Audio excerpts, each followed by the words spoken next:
नमस्कार, आप देख रहे हैं आकाशवाणी न्यूज। मैं हूं आपके साथ कृतिका कृति। आज हम बात करेंगे आकाशवाणी न्यूज के खास कार्यक्रम सावन स्पेशल की। अब की बार इस सावन में क्या है खास, कैसे करें महादेव की पूजा ताकि मनोवांछित फल की प्राप्ति हो, इन सब बातों को लेकर आकाशवाणी न्यूज संवाददाता आशीष कुमार सिंह ने आचार्य पंडित धर्मेंद्र नाथ मिश्रा से खास बातचीत की है। आइए जानते हैं क्या है इस सावन में खास। नमस्कार, आप देख रहे हैं आकाशवाणी न्यूज़। मैं हूं आपके साथ आशीष कुमार सिंह। आज हमारे साथ बात करने के लिए हैं त्रिलोक धाम गोसपुर के प्रखर प्रवक्ता आचार्य धर्मेंद्र नाथ मिश्र जी। आज हम उनसे जानेंगे कि सावन का क्या महत्व है और सावन क्यों महत्वपूर्ण माना जाता है पूरे साल में। सावन में महादेव का पूजा क्यों आस्था में महत्वपूर्ण माना गया है। सबसे पहले आपका आकाशवाणी न्यूज़ में बहुत बहुत स्वागत है। आपका भी बहुत बहुत स्वागत। हम जानना चाहेंगे जो सावन का क्या महत्व है। देखिए, मास 12 मास जो होते हैं सनातन धर्म शास्त्र के अंतर्गत, उसमें हर एक महीने का अलग अलग महत्व है, अलग अलग महात्म्य है, अलग अलग विशेषताएं हैं। उन 12 मासों में श्रावण मास का एक अत्यधिक विशेष महत्व हो जाता है। क्यों? क्योंकि यह जो मास है, यह संपूर्ण मास श्रावण का भगवान शंकर के नाम से जाने जाते हैं। और भगवान शंकर के नाम से जाने जाने का मतलब है शिव तत्व की प्राप्ति, विष्णु तत्व की प्राप्ति के लिए कार्तिक मास, दुर्गा तत्व की प्राप्ति के लिए आश्विन मास। उसी प्रकार यह श्रावण मास शिव तत्व की प्राप्ति के लिए इससे बढ़ के और दूसरा कोई मास नहीं है। शिव पुराणों में भी ऐसा वर्णन आता है। अब आते हैं हम श्रावण मास में भगवान भोले शंकर को क्यों इतनी आस्था के साथ पूजे जाते हैं। उसका मुख्य कारण यह है कि जब देवासुर संग्राम हुआ था तो उसमें 14 रत्न निकले थे। उस रत्न में से एक हलाहल विष भी निकला था। सारे देवता मिलकर के समुद्र मंथन किए और समुद्र मंथन में वह उसमें से जो वह विष निकला, वह विष पीने के लिए कोई तैयार नहीं हुआ।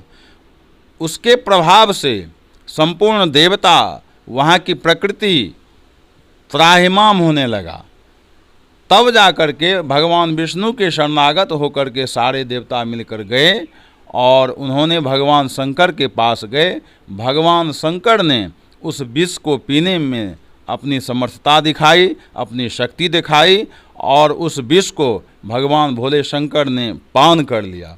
इसलिए उनका एक नाम नीलकंठ भी हुआ, क्योंकि उनके अंतःकरण में उनके इष्ट भगवान विष्णु का वास था। तो उन तक न पहुँचे वह विष का प्रभाव, इसलिए वह कंठ में ही धारण कर लिए भगवान शंकर ने। तो इसलिए उनका एक नाम नीलकंठ भी पड़ा। अब आते हैं जो विष पान करने के उपरांत उनको इतना ज़्यादा ऊर्जा, इतना ज़्यादा तेज की प्राप्ति हो गई, जो उनका शरीर, उनका रोम रोम तेज से, विष के प्रभाव से लाल हो गया। तब जाकर के सारे देवता मिलकर के एक रास्ता निकाले, जिसमें से गंगाजल के द्वारा, दुग्ध के द्वारा, पंचामृत के द्वारा, दधी के द्वारा, घृत के द्वारा, मधु के द्वारा भगवान भोले शंकर को अभिषेक करवाया गया, स्नान कराया गया।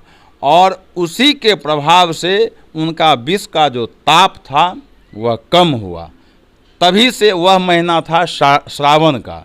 तभी से भगवान भोले शंकर के शिवलिंग के ऊपर, पार्थिव शिवलिंग के ऊपर, मंदिरों में एवं जत्र तत्र जहाँ तहाँ हर एक जगह उनका अभिषेक का, रुद्राभिषेक का, गंगाजल के द्वारा, शुद्ध जल के द्वारा, दुग्ध के द्वारा, दही के द्वारा, घृत के द्वारा, मधु के द्वारा, पंचामृत के द्वारा, अन्यान्य पदार्थ के द्वारा उनका रुद्राभिषेक किया जाता है, अभिषेक किया जाता है। अभिषेक का मतलब होता है स्नान। तो इन खोजस उपचारों के द्वारा उनका अभिषेक पूजन किया जाता है, ताकि उनका जो विष का ताप है वह कम हो। और इसलिए यह श्रावण मास का महीना था। उसी में यह विषपान किए थे भगवान शिव। इसलिए श्रावण मास में अभिषेक का भी, अनेक प्रकार के पदार्थों से स्नान का भी अत्यधिक महत्व बढ़ जाता है और लोगों को शिव तत्व की प्राप्ति होती है, समस्त मनोरथों की प्राप्ति होती है, सभी मनोवांछित फलों की भी प्राप्ति होती है। एक और सवाल हमारे दर्शकों को बताएं, जो इस महीना में किस किस चीज़ का पान करना वर्जित है, क्या करना वर्जित है और क्या करना चाहिए, वो भी ज़रा बताएं। आपका प्रश्न है जो क्या कैसे रहन सहन होना चाहिए, क्या खान पान होना चाहिए, तो सबसे पहले तो आशीष जी आपको हम यह बता दें कि शास्त्रों में एक चीज़ का जो महत्व है वह है आहार। गीता के अंतर्गत भी आहार का बड़ा विशेष व्याख्यान भगवान कृष्ण ने अर्जुन को किया है। तो आहार को जब तक हम सात्विक नहीं बनाएंगे, अपने खान पान को जब तक हम सतगुणी नहीं बनाएंगे, अपने खान पान को जब तक हम विशुद्ध स्वरूप नहीं प्रदान करेंगे, तब तक हमारा मन, तब तक हमारा अंतःकरण, तब तक हमारा मस्तिष्क पूर्ण रूप से फलीभूत नहीं हो पाएगा और अपनी अपनी गंतव्य मंजिल को, लक्ष्य को नहीं प्राप्त कर सकते हैं। अगर आध्यात्मिक लक्ष्य को प्राप्त करना है, किसी विशेष शक्ति की उपासना करना है, विशेष शक्ति को संचित करना है, एकत्रित करना है अपने अंतःकरण में, अपने मन मस्तिष्क में, तो सबसे पहले आपको अभक्ष्य पदार्थ का त्याग करना पड़ेगा, अपने दुष्ट मानसिकता का त्याग करना पड़ेगा, अपने दुष्ट विचार का त्याग करना पड़ेगा, अपने दुष्ट संकल्प का त्याग करना पड़ेगा। तभी जाकर के आध्यात्मिक उन्नति होगी प्रत्येक जीव का, प्रत्येक मानव का, और तभी हमारा राष्ट्र, हमारा गांव, हमारा परिवार, हमारा समाज आध्यात्मिक उन्नति के साथ साथ समृद्धशाली और सुख शांति को प्राप्त कर सकता है। सावन मास में पूजा पाठ का खासा महत्व दिया गया है जो है, तो स्वास्थ्य संबंधी समस्याएं हो या रोजगार संबंधी हो या फिर शादी वैवाहिक संबंधित समस्याएं हो, तो उन लोगों के लिए किस तरह से पूजा पाठ करना चाहिए जो इन समस्या से निजात पा सके? बहुत अच्छी प्रश्न किए हैं आशीष जी आप। ऐसा है, धर्मशास्त्र में ऐसी कोई भी समस्या नहीं है जिसका निदान वेद में नहीं है, और वैदिक सनातन धर्मशास्त्र के अंतर्गत जितने भी प्रकार के समस्या हैं वो सारे समस्या का समाधान हमारे वैदिक संस्कृति के ग्रंथों में, पुराणों में भरे पड़े हैं। बस आप उसको ग्रहण कितने प्रतिशत करते हैं यह हमारे और आप पे और समाज पे निर्भर करता है। अब आइए, आधी व्याधि से निवृत्ति कैसे हो, तो अभी श्रावण मास शुभारंभ हो रहा है। हम सबों से आग्रह करते हैं, निवेदन करते हैं, जो इस श्रावण मास में कम से कम नियम पूर्वक रहें, नियम पूर्वक शयन करें और विधि विधान से सारे नियमों का, पूजा उपासना और साधना का जो भी नियम शास्त्र में वर्णन है, उस नियम का पालन करते हुए, अभक्ष्य पदार्थ का त्याग करते हुए, अपने अंतःकरण को, मन मस्तिष्क को शुद्ध करते हुए, परिष्कृत करते हुए यदि साधना किया जाए। अब सवाल उठता है जो कौन सा मंत्र हम जपें जिससे हमारे समस्त प्रकार के परेशानी से हमें मुक्ति मिले। तो सबसे पहले तो हम यही कहेंगे, जो शरीर को स्वस्थ रखना नितांत आवश्यक है सभी मानव के लिए, क्योंकि शास्त्रों में वर्णन है जो शरीर माध्यम खलु धर्म साधनम। शरीर स्वस्थ रहेगा हमारा, तभी जाकर के हम कोई भी धर्म कर्म में प्रवृत्त हो पाएंगे। तो शरीर स्वस्थ कैसे रहेगा? अच्छे विचार से, अच्छे संकल्प से, साधना उपासना से, आहार की शुद्धता से, अपने विचारों की परिष्कृतता से। यही सब माध्यम है शरीर को स्वस्थ रखने का। चूँकि शरीर स्वस्थ रहेगा तो मन स्वस्थ रहेगा, मस्तिष्क स्वस्थ रहेगा, और मस्तिष्क स्वस्थ रहेगा तो उसमें शुद्ध हवा, शुद्ध ऊर्जा का प्रवेश होगा, तब जाकर के उसका अंतःकरण पूर्ण आध्यात्मिक विकास की ओर प्रवृत्त हो जाएगा।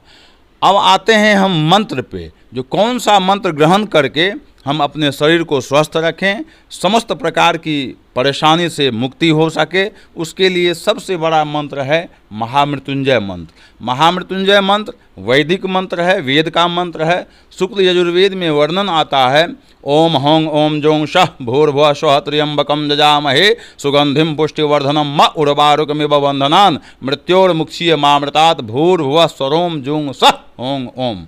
ये इतना बड़ा महाव्याहृति के साथ, प्रणव व्याहृति के साथ यह महामंत्र है।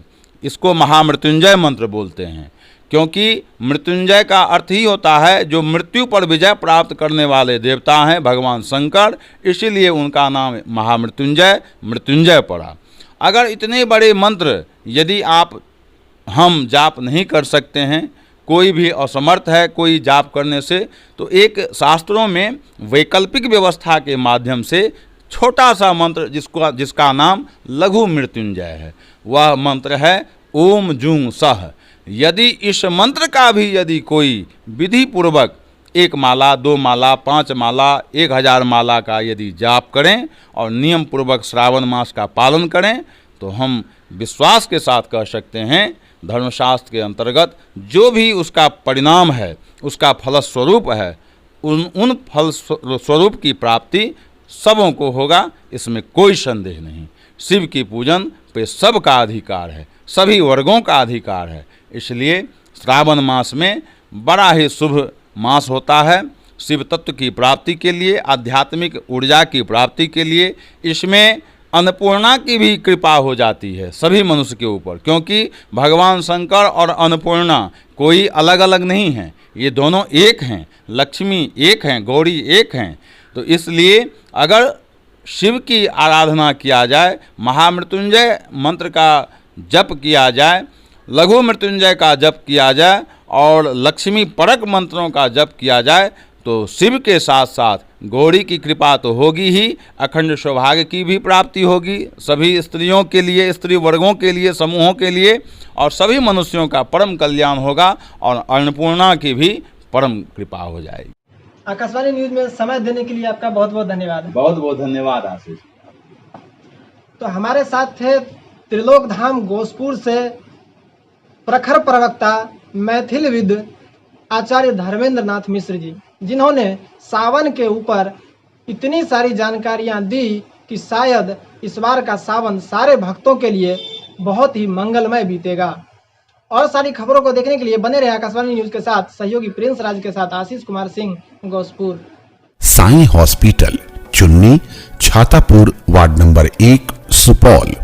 मोबाइल नंबर 7061509641 और 7042806778।